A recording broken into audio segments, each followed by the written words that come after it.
In the state of full enlightenment, non-duality is comprehensive. It is the nature of all experience. You don't need to uncover or retreat into a deeper part or level of existence to experience it. Instead, it is always on full display in everything that you experience. Your ordinary, everyday world of two-ness or duality is no longer seen as being two or dual.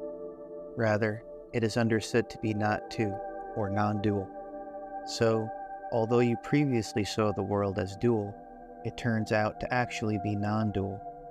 As a consequence, you encounter non-duality continuously throughout the entire world at all times.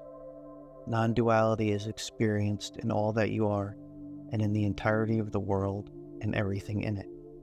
You don't need some other, deeper realm to experience non-duality. Everything is non-dual. There is nothing but non-duality. In full enlightenment, all of experience is non-dual.